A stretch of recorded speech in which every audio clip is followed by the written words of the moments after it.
Hey y'all, it's Indigo here, coming at you with round one, and this is week 3 of season 1 of the Grand Arena Championships. Before I get into the battles, I want to give a quick shout out to my guys. Got my gold, Johnny Cron, Castle, Wingnut, Rival, Rum Runner, and DinoCon V. Silver is Mikayas and Bruh. And then my regular patrons are Spets, Ekel, Kazi, Go Cubs, Raylo, Darth Kiwi, Mr. Herman, Uncle Chow, and my newest member, Pesticides. Happy to have you join me, and happy for the support, guys. Thank you. And anyone else interested can just check out the link that's down there in the corner and come join the fun. All right, let me get into it and show you what my opponent put down for his defense and how that all went. So when I went to go attack, my opponent had already done some work. He already took out a whole zone, and then he went one battle on my Darth Revan and didn't clear it. But that's what he's got there. We're going to jump right into it and take out his Darth Revan. Since he already went 2 battles on my Darth Revan, you know, one and it was half dead, and then he still had yet to do at least one more battle to clear it. I figured I want to try my Darth Revan counter first and see if I can't one-shot it, and that'll give me a little bit of a leg up. So it's just the regular Grievous droids team that I've been using. You can see how quickly it makes short work of this DR team. You just mow them down. That AoE clears the table. So not the best banner-wise, but 49 banners. Got it down in one shot. You know, it's good enough for me. Then I'll jump right into the Night Sisters. And I already know that my go-to counter for them is Padme. I really like using Padme against this because it takes a while, but, you know, they're pretty much as close to a sure thing as you're going to get. And it doesn't matter if they have all Gear 13 Night Sisters, super fast Night Sisters, whatever. As long as you can keep that protection up, you're going to be in pretty good shape. That way they can resist Plague. They don't have to worry about the stuns from Daka. You know, none of that. It's just getting trapped behind zombies' taunts sometimes that'll slow you down. But you can see I was able to take out Daka right there. Got all the free revives out of the way. Got rid of her. And then I gotta start working on everybody else. Stuck behind zombies' taunt right there, but took her out. Now I can go to work on someone else. Took out MT right there in one hit. So, making quick work of this team. I got Shakti in there as my 5th. I still don't have her all the way developed, so for now she's just a pretty good 5th. The fact that she'll heal up and help with some protection and, you know, throw some buffs around, that was pretty helpful. So she makes a nice little 5th until they give us something better. But that's it. I've used this team before in other battles, and let me pause to say real quick, you can see that this battle just kind of lagged. It was really laggy last night when I recorded this. I'm sure you guys are having similar issues. So I just let it go. I figured just let it go. You can see it didn't freeze. The background animations are still going. But I did have to sit here for a minute before the victory message finally came up. So thankfully it didn't crash on me, and got my 57 banners for that. So now you can see what's in that back zone there. He's got just some Django bounty hunters waiting for me with Nest, and then a Kira Scoundrel team back there. So that's not too big a deal. Let me go ahead and show you what he's got in the front down there at the bottom, and we'll get to work. So down here in the front on the bottom, he put his Grievous squad, and then he just put a regular Karth OR team down there. And you can see Grievous and B1 are both Gear 13. And then B2's got the Zeta. So it's a pretty stout team. Got to be careful with that. And I'll tell you, this is something that usually works for me, but normally I have Sith Trooper to use in this team. And I think I put him on defense. So I stuck in Savage. But I wouldn't recommend it. I mean, he was the only other Sith I had, really, that was leveled up, so I put him in there. But he didn't really do a whole lot, and this battle actually doesn't go too well. And this is the first time I think that it's ever happened this way, that I've ended up losing with this team. Normally you can just throw turn meter over to Traya, isolate Magna, and then once you do that, Scion will go and he can use his AoE to dispel everybody's stealth. Then you just kind of bide time till Thrawn gets to go and fracture Grievous, like right there. But without that taunt from Sith Trooper and Scion being able to taunt, Thrawn's over there sitting there at low life. And so it's tough keeping him alive. And then once he goes, you know, that fracture goes away. And you got to take out B2. There's so much damage with this team. You just got to, you know, kind of be careful. And there went Thrawn. And once he goes, you lose that topping off protection. You lose the turn meter swap. And importantly, that fracture to hold Grievous at bay. And he was able to take out Traya right there. And that just leaves me with a low health Nihilus and then my Scion. And Scion is gear 13. And he's definitely a pretty good tank. But he can't really hold his own against Grievous. And of course, they focus right on Nihilus. So, I mean, that's that. Luckily, I had that Held by Hatred. So that goes off. I can focus on Droidica. Try and do what I can there. And I took him out. But this match will go on for a second. You can see 1 versus 1. Scion on Grievous. He just can't hold his own. It was very frustrating to come up and be in the spot. So I think you really do need that extra taunt from Sith Trooper or maybe some other pre-taunt or someone that's going to constantly taunt to draw that focus and tank out some of the hits while you go to work on the team and get rid of B2 and start making your moves. So that didn't go too well, but I was able to clean that up with just my resistance team. And I try and find spaces for the JTR team without BB-8 because I use BB-8 in that General Grievous DR counter. So it's tough finding a use for them, but in a situation like this, where you're going against a lone Grievous, they actually do pretty good work. I mean, he shrugs off all the debuffs, but it doesn't matter. You can lay down enough of them and do enough damage and gain yourself enough turn meter that you can clean him up no problem. So did that.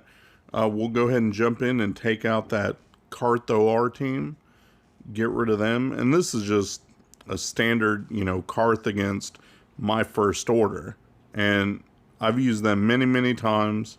Almost every video, it seems, everybody puts Karth down. And it's just your generic Karth, usually with, you know, Canderous and Juhani as your 4th and 5th. So nothing too special here. I go to work on mission.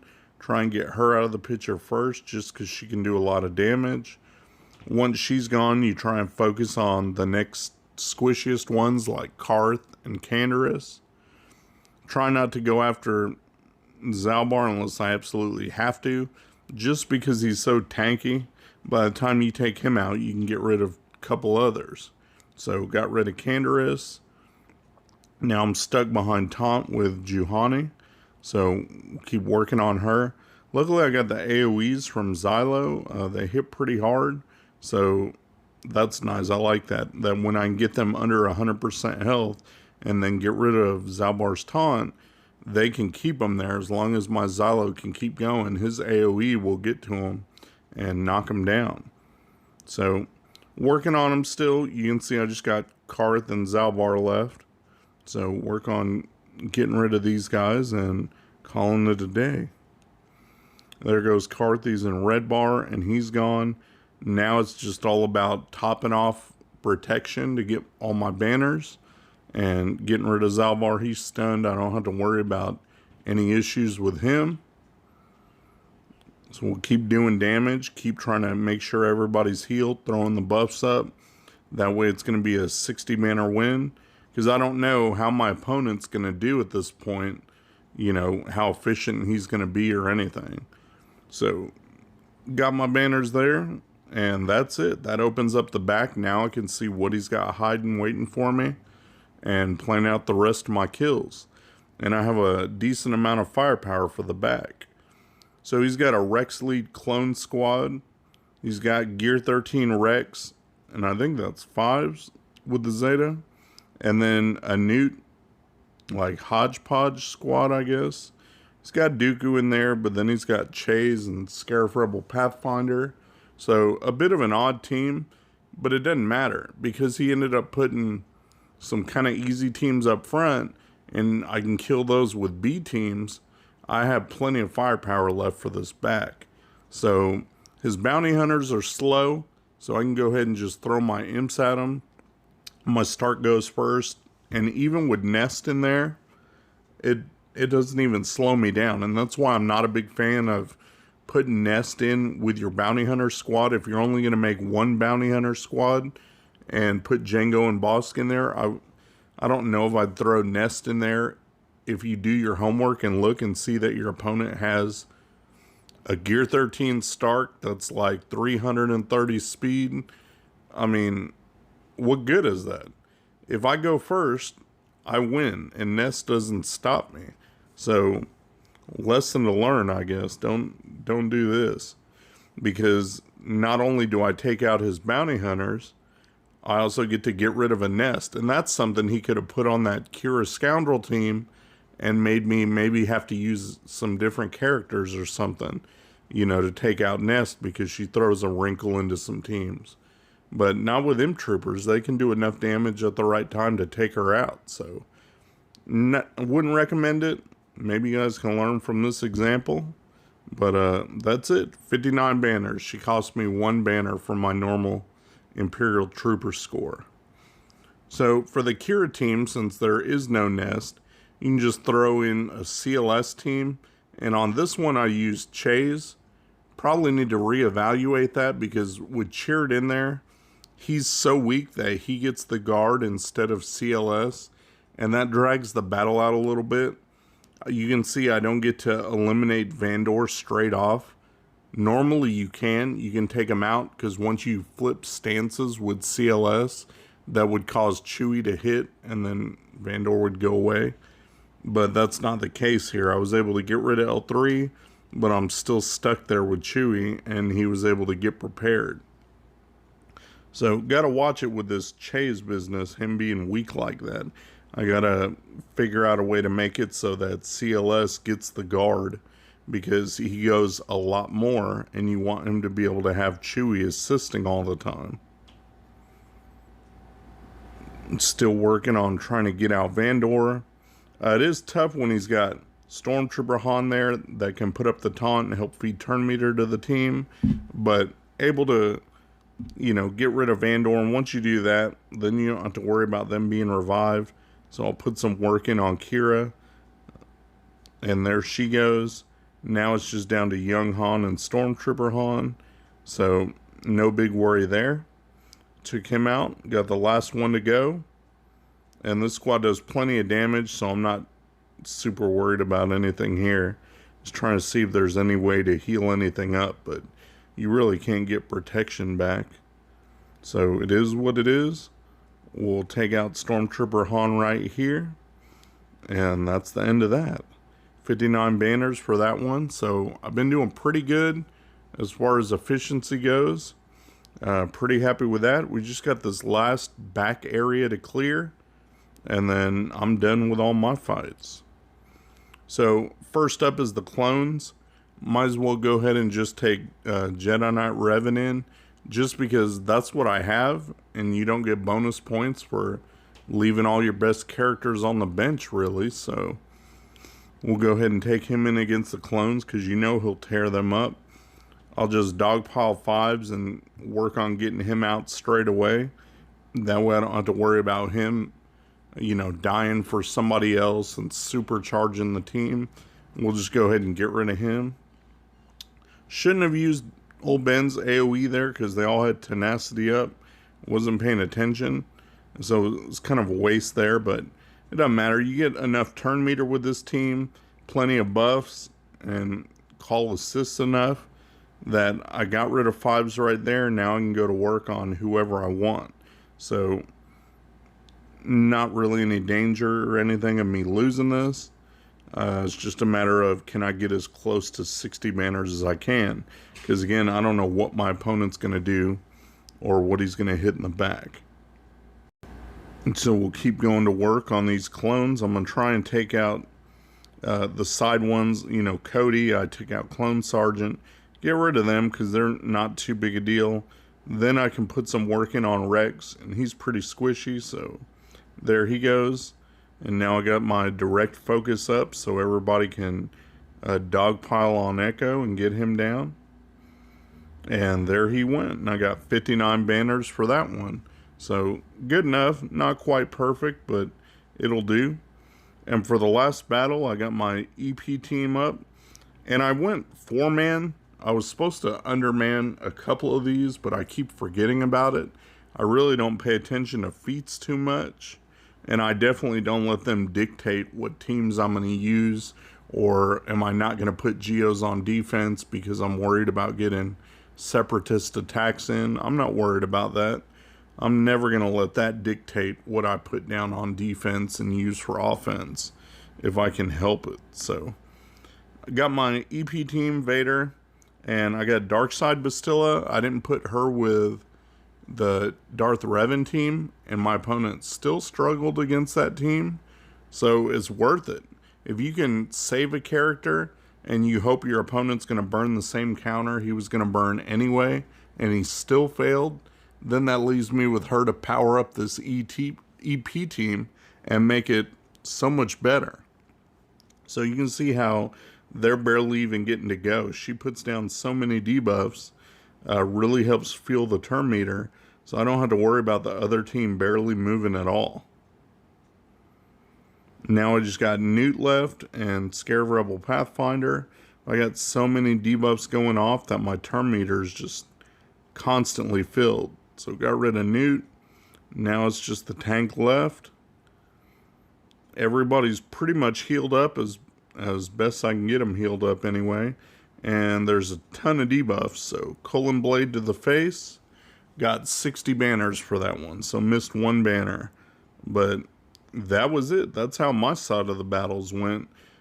Pretty easy for me. I don't know if my opponent did his homework or not, but seeing that droid counter to DR, I mean, once I can take that out in one shot, everything else went down pretty easily. I was surprised that I lost against his Grievous, but then that put us back on even footing with each of us dropping a battle. And my opponent did go. Let me show you the screenshot of what the map looks like now. So here's the map right now. When I woke up, my opponent had gone and he cleared what he could, but he went multiple battles. For all y'all that don't like to put Geos on defense, my Geos, it took 3 battles to take them down. And then I had some other teams go, you know, multiple battles. And then in the back, you can see I got a clones team there, and he put 1 battle on that clones team, and he hasn't touched the other team. So I'm thinking he's out of gas, but it doesn't matter if he was somehow able to rally and kill both of those teams. I got him beat on points. So that's the way it's going to end for me for this round. We'll catch you guys in the next round and see how that one goes. Shout out to my buddy Mikayas. He runs a modding service. He'll go through, make sure you got the right squad compositions and the right mods on the right characters. Give your account a real nice tune-up. I'll put the link to his Discord in my description. Go ahead and check him out. Tell him Indigo sent you. Thanks for watching my video, guys. If you enjoyed the video, please give me a thumbs up, subscribe, share your comments down below, and hopefully you'll check out my other videos on my channel. Peace.